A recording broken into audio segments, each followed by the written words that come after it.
Tudo o que te contaram sobre a aura das pessoas espiritualmente elevadas está, na melhor das hipóteses, incompleto. A verdade que ninguém te conta é que a aura mais rara não é uma luz que você emite, mas o silêncio que você se torna quando finalmente desliga uma máquina barulhenta que opera dentro de você 24 horas por dia. Se você entender isso, talvez este seja o último vídeo que precise assistir sobre despertar espiritual, porque a chave não está em adicionar nada, mas em parar de fazer uma única coisa. Deixa eu te apresentar essa máquina. Eu a chamo de projetor de sombras. Imagine que dentro da sua mente existe um projetor de cinema antigo, desses de rolo. Esse projetor guarda todos os filmes que você não quer assistir sobre si mesmo, suas inseguranças, suas raivas engolidas, seus desejos secretos, aquela arrogância que você jura não ter. E o que ele faz, incansavelmente? Ele pega esses filmes e os projeta na tela mais próxima, o rosto do seu companheiro, a atitude do seu chefe, o jeito que o vizinho te deu bom dia. A vida, então, vira uma sessão de cinema particular e você nem percebe que é o diretor. A irritação que você sente quando alguém te fecha no trânsito na Marginal Pinheiros não é sobre o motorista, é a trilha sonora do seu filme. A admiração exagerada que você tem por aquele guru na internet é o seu filme sobre o poder que você acredita não possuir.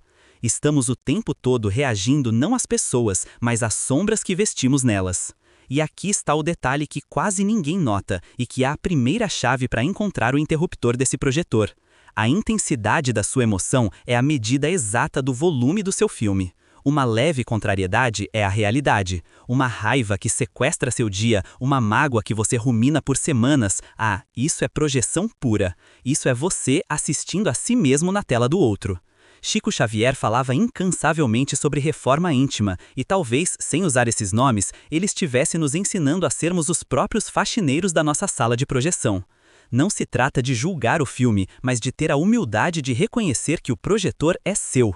A caridade nesse sentido começa em casa, é a caridade de não usar o outro como tela para os nossos dramas não resolvidos. Pensa na Ana, analista de sistemas lá na Faria Lima. Ela não suportava a gerente dela, achava a mulher arrogante, centralizadora. Todo e-mail era uma afronta, toda reunião uma tortura. Um dia, depois de uma crise de ansiedade, ela percebeu que a raiva que sentia não era pela chefe, mas pelo medo paralisante que ela mesma tinha de assumir uma liderança, de ser mandona como a mãe dela sempre foi. A gerente era apenas a tela perfeita para o filme Eu Nunca Serei uma Líder Autoritária. O que acontece então quando você começa a reconhecer seus próprios filmes? A primeira coisa que acontece é um silêncio desconfortável. A sala de cinema da sua mente, antes barulhenta e cheia de certezas, fica quieta. E nesse silêncio, você começa a ver o roteiro, a iluminação precária, os atores amadores do seu próprio show. Não é um despertar glorioso e iluminado como te venderam, é um momento de profunda vergonha e humildade. É um momento em que você percebe que passou anos, talvez décadas, brigando com fantasmas que você mesmo criou. E aqui entra a maior objeção, a que talvez esteja passando pela sua cabeça agora. Então quer dizer que a culpa é sempre minha? Que se meu chefe é abusivo ou meu parceiro é negligente, eu tenho que aceitar tudo porque é projeção? Não, é exatamente o contrário, e essa é a inversão que muda o jogo todo. Reconhecer seu filme não é se tornar passivo, é se tornar cirúrgico. É parar de lutar com a sombra do outro e começar a operar a realidade. Enquanto você está gritando com o personagem na tela, o problema real, o projetor ligado na sua mente, continua rodando solto. Desligar o projetor não significa que o outro se torna perfeito. Significa que pela primeira vez você consegue vê-lo como ele é, sem a distorção do seu drama pessoal. E só então você pode tomar uma decisão clara, colocar um limite, ter uma conversa honesta ou talvez se afastar. Mas você faz isso a partir de um lugar de clareza, não de reação cega. É a diferença entre um médico que opera com um bisturi e alguém que dá socos no escuro. A disciplina que Chico Xavier tanto exemplificou não era sobre rigidez, mas sobre essa clareza de ação. É a disciplina de pausar antes de reagir e se perguntar: qual filme eu estou assistindo agora? Pensa no Ricardo, morador da Moca, que sempre se sentia atraído pelos amigos. Qualquer churrasco não convidado, qualquer mensagem no WhatsApp não respondida na hora era a prova final da deslealdade do mundo. O filme dele era Estou Sempre Sozinho. Quando ele finalmente parou para olhar o projetor, viu que ele mesmo se isolava, recusava convites, por um medo antigo de ser rejeitado. Ele não parou de sentir a dor, mas parou de usar os amigos como tela para ela. Começou a dizer sim para os convites. A aura dele não mudou porque ele virou um ser de luz, mas porque ele parou de envenenar as próprias relações. A verdadeira caridade que nasce daí é a de oferecer ao outro a dignidade de ser visto como ele é. Mas como, na prática, no meio do furacão de uma briga, no calor da mágoa, a gente consegue encontrar um interruptor desse projetor? A resposta não está em uma técnica complexa, mas em uma única pergunta que você aprende a se fazer no meio do caos, como quem aprende a encontrar um oásis no meio do asfalto quente da 23 de maio em São Paulo. A pergunta é: que filme é esse? Só isso. Quando a raiva subir, quando a mágoa apertar, em vez de reagir, você respira e pergunta, para dentro: que filme eu estou projetando agora? No começo, você não vai ter a resposta. No começo, a emoção vai te atropelar e você só vai lembrar da pergunta horas depois, remoendo o acontecido. E tudo bem, isso não é falha, é treino. A disciplina espiritual não é sobre acertar sempre, é sobre a dignidade de tentar de novo. É sobre ter humildade de, no fim do dia, admitir: hoje eu fui plateia do meu próprio drama outra vez. E é aqui que a gente precisa ser brutalmente honesto sobre a palavra culpa. Então quer dizer que a culpa é sempre sua? Não, a palavra não é culpa, é responsabilidade. Culpa aponta para o passado e te aprisiona. Responsabilidade aponta para o presente e te dá a chave da cela. Quando você pergunta que filme é esse, você não está se culpando pelo que o outro fez, você está assumindo a responsabilidade pela sua reação ao que o outro fez. É uma mudança sutil, mas que altera todo o campo de força da sua vida. Pensa na Juliana, esperando o namorado para jantar. Ele está 1 hora atrasado. O filme que começa a rodar na cabeça dela é o Ninguém Se Importa Comigo. A raiva que ela sente não é sobre o atraso de 60 minutos, é sobre uma vida inteira de se sentir em segundo plano.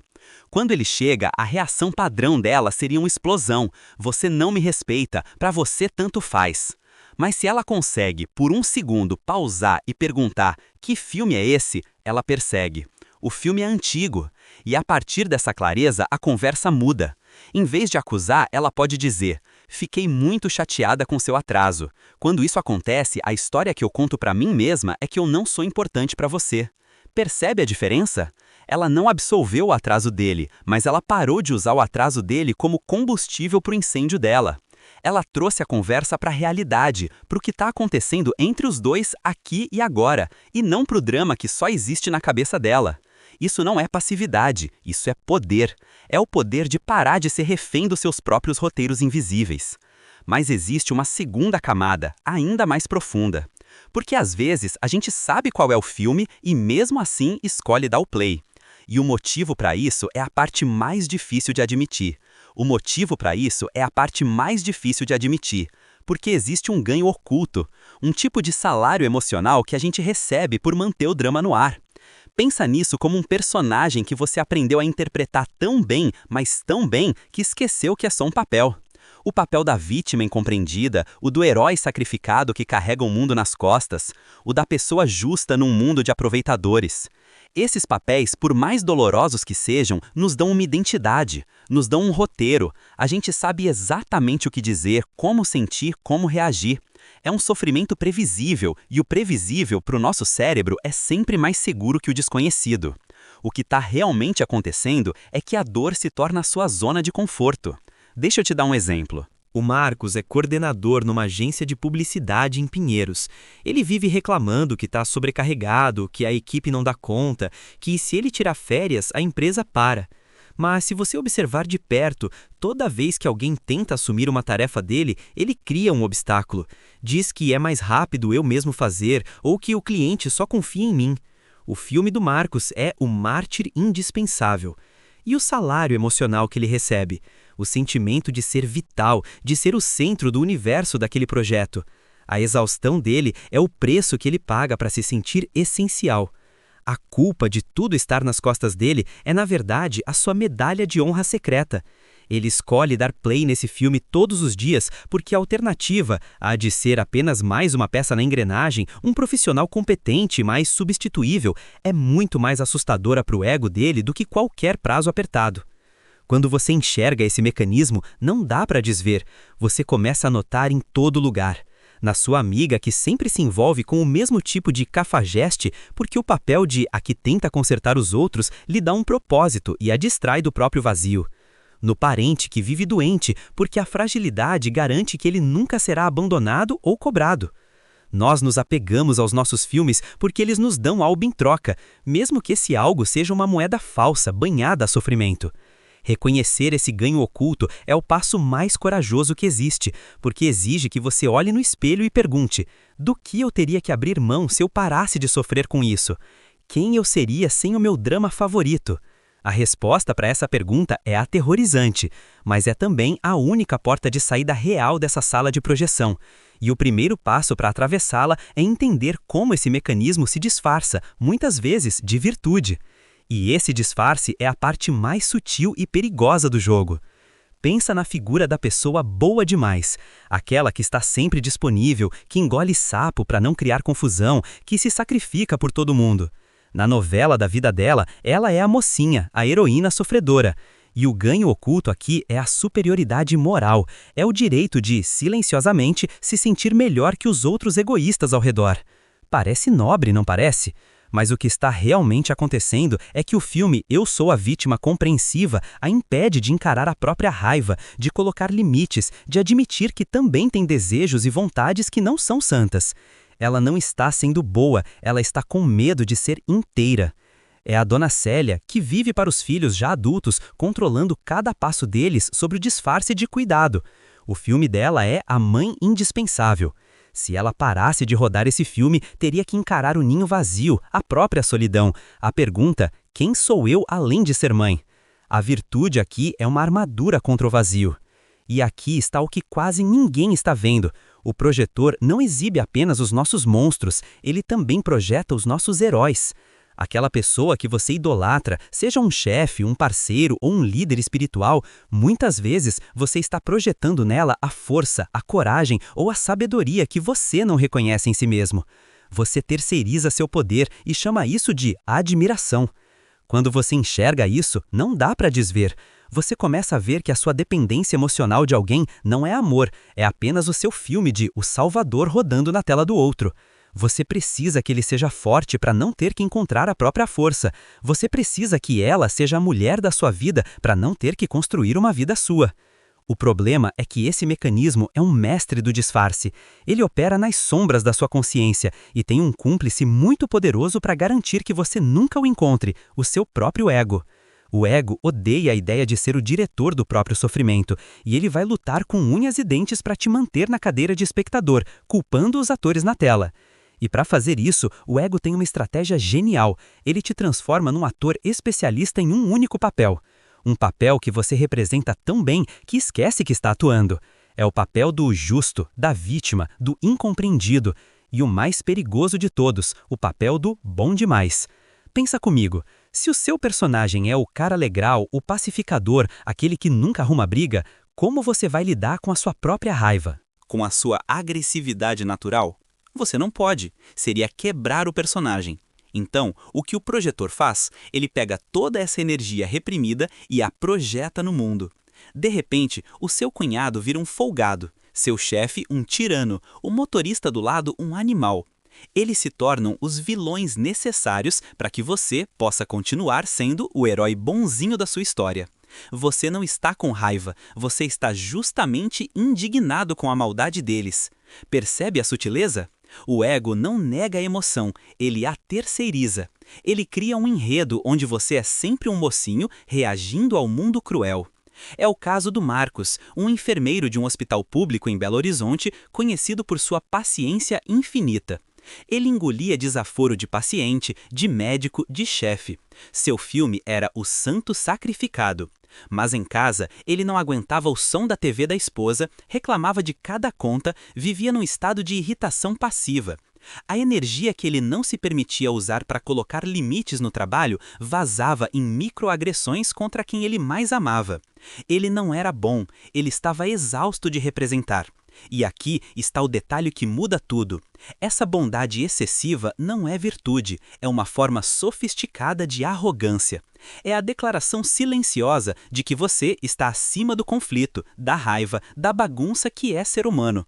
É uma tentativa de ser limpo demais para a vida. O problema é que para manter essa pureza artificial, você precisa que o resto do mundo seja sujo. Você precisa de vilões. Você se torna um viciado em encontrar defeitos nos outros para não ter que lidar com os seus. A sua identidade de pessoa boa depende diretamente da sua capacidade de projetar a maldade para fora. E quando você vê isso, não dá para desver. Você começa a suspeitar de toda virtude muito alardeada, começando pela sua. E é aqui que a maior objeção surge. A pergunta que queima por dentro e que, se não for respondida, trava todo o processo. A pergunta que queima por dentro, a que talvez esteja na sua cabeça agora, é esta. Então quer dizer que a culpa é sempre minha? Se o meu chefe é abusivo, se meu parceiro é negligente, se o político é corrupto, eu tenho que simplesmente aceitar tudo porque é projeção minha? Não, e é aqui que o jogo vira de uma forma que a maioria das pessoas nunca percebe. Entender o seu projetor de sombras não é sobre se tornar um capacho para o mundo, é o exato contrário. É sobre parar de lutar com fantasmas e finalmente pegar um bisturi para operar a realidade. Pensa comigo, enquanto você está gritando com o vilão na tela do cinema, indignado com o roteiro, o que acontece com o projetor lá no fundo da sala? Ele continua rodando, intocado, garantindo que o mesmo filme passe de novo e de novo, talvez com atores diferentes, mas com o mesmo enredo de sempre. Reconhecer seu filme não é absolver o outro, é recuperar o seu poder. É a diferença entre reagir de forma cega e agir com clareza cirúrgica. A reatividade cega diz, ele é um monstro. A clareza cirúrgica pergunta, ok, qual parte da monstruosidade dele está ativando um filme antigo dentro de mim? E uma vez que eu sei disso, qual é a ação mais inteligente e eficaz a ser tomada aqui e agora, no mundo real? Você para de ser um refém emocional da sua própria plateia. É o caso da Juliana, uma advogada do Rio de Janeiro que vivia em pé de guerra com a sogra. O filme dela era Ninguém Valoriza Meu Esforço. Cada comentário da sogra sobre a casa ou sobre os netos era um ataque pessoal. A Juliana reagia, brigava, passava semanas remoendo.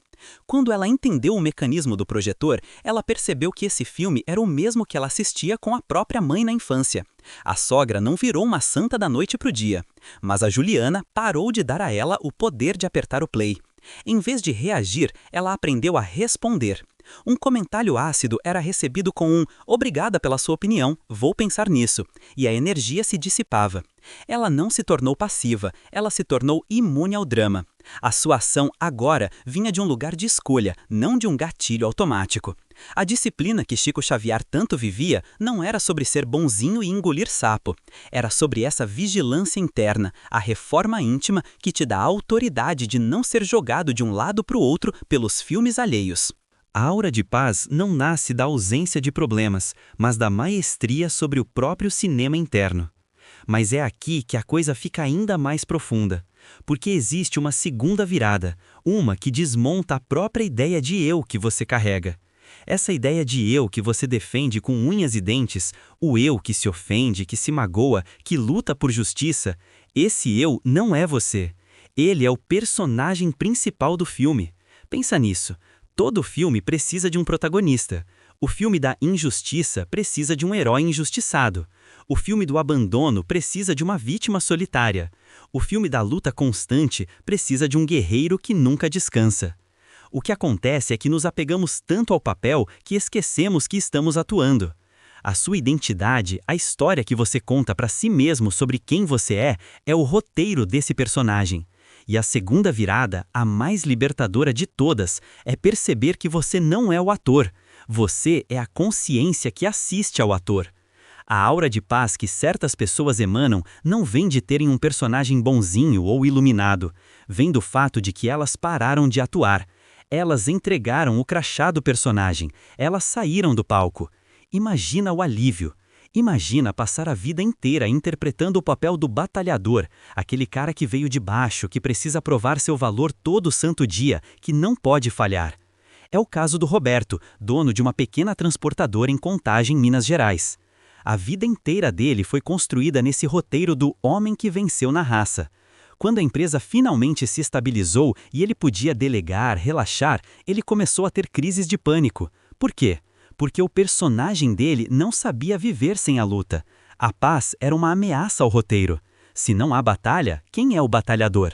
A cura para o Roberto não foi aprender a lutar melhor, foi ter a coragem de se demitir do papel. Quando você entende isso, a reforma íntima de Chico Xavier ganha uma nova dimensão. Não se trata de melhorar o seu personagem, de torná-lo mais caridoso ou paciente. Trata-se de reconhecer a ficção. A caridade suprema não é com o outro, é a caridade de se libertar da tirania do seu próprio roteiro. Você para de exigir que o mundo se encaixe na sua história. Você para de escalar os outros para serem os vilões ou os coadjuvantes do seu drama. A paz que emerge disso é indescritível. É o silêncio do set de filmagem depois que o diretor grita "corta" e todo mundo vai para casa. A sua presença se torna leve não porque você flutua, mas porque você não carrega mais o peso de uma identidade falsa. Mas aí vem a pergunta de R$1 milhão. Como, na prática, a gente se demite de um papel que interpretamos a vida inteira? Como se abandona o protagonista no meio do filme? A resposta, e talvez isso te surpreenda, não é um manual de instruções de 10 passos, nem um mantra que você repete até se convencer. É algo muito mais sutil e, ao mesmo tempo, infinitamente mais poderoso. É a aquisição de uma única ferramenta interna, uma espécie de canivete suíço da consciência que você aprende a usar no meio do incêndio. Deixa eu te mostrar essa ferramenta. Ela se resume a uma pergunta de 3 palavras que você se faz no exato momento em que o gatilho emocional dispara. Que filme é esse? Só isso. Quando seu chefe te critica na frente da equipe e o sangue sobe, em vez de preparar a resposta atravessada, você para por 1 milissegundo e pergunta pra dentro: que filme é esse? Quando alguém que você ama te decepciona e a mágoa começa a fechar sua garganta, a pergunta ecoa: que filme é esse? No começo vai ser um desastre, você não vai conseguir. A emoção vai te engolir como uma onda em dia de ressaca no arpoador, e você só vai lembrar da pergunta horas depois, deitado na cama, revivendo a cena e se sentindo um idiota. E é aqui que a maioria desiste. Mas a disciplina espiritual de que Chico tanto falava não é sobre nunca cair, é sobre a dignidade de se levantar e dar o braço a torcer para si mesmo, dizendo: ok, hoje eu fui o ator principal, o diretor e a plateia do meu próprio drama, amanhã eu tento de novo. E você tenta. E na próxima vez, talvez a lembrança da pergunta venha 1 minuto depois da explosão, não horas, e na outra, segundos depois. Até que um dia, acontece. Acontece um pequeno milagre. Entre o insulto do outro e a sua resposta automática, um pequeno vão de silêncio se abre, um espaço de meio segundo. E nesse espaço você consegue fazer a pergunta: que filme é esse? E a resposta vem, clara como água. Ah, é o filme do Ninguém Me Respeita, ou é o filme da Eu Sempre Sou Abandonada. No momento em que você nomeia o filme, você não é mais o ator dentro dele. Você se torna o operador da cabine de projeção. Você vê o rolo girando, reconhece o roteiro antigo e, pela primeira vez, tem a escolha de não apertar o play. Essa é a verdadeira reforma íntima. Não é mudar o personagem, é se demitir do papel. E essa demissão não te transforma num santo de gesso indiferente ao mundo. Pelo contrário, ela te torna radicalmente presente. Pela primeira vez, você não está mais conversando com o fantasma da sua mãe que você projetou no seu chefe, ou com a sombra do seu ex que você enxerga no seu parceiro atual. Você está, finalmente, conversando com a pessoa real que está na sua frente. E a qualidade da sua presença muda completamente. Ela se torna uma presença limpa, livre de segundas intenções, livre dos roteiros do passado. E aqui está o que quase ninguém percebe. A maior caridade que você pode oferecer a alguém não é um prato de comida ou uma palavra de consolo.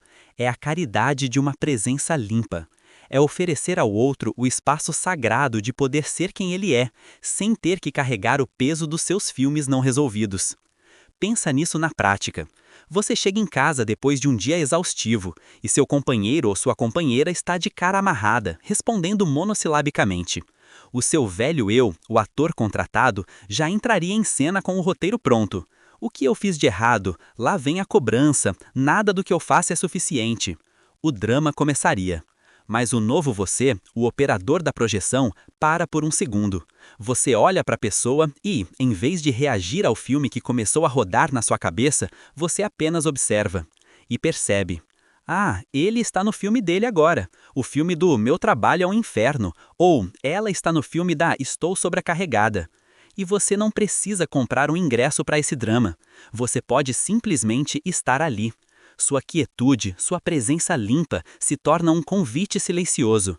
Um convite para que o outro também possa, talvez, desligar o próprio projetor. É aqui que a rara aura dos seres despertados se manifesta. Não é uma luz piscando em cima da cabeça. É esse campo de permissão que você cria ao seu redor. As pessoas começam a se sentir seguras perto de você, não porque você tem as respostas, mas porque elas sabem que não serão usadas como tela. Elas podem ser falhas, contraditórias, podem estar num dia ruim e não serão julgadas, porque você está ocupado demais limpando a sua própria sala de projeção para se preocupar com a delas. Sua energia não se torna positiva, ela se torna neutra, como um espelho de água limpa. E um espelho assim tem um poder imenso. Ele permite que os outros se vejam de verdade, talvez pela primeira vez. No fim das contas, a jornada não é sobre ter uma aura que brilha, é sobre ser o silêncio que acolhe. Não é sobre vencer discussões, é sobre desarmar o projetor que as cria.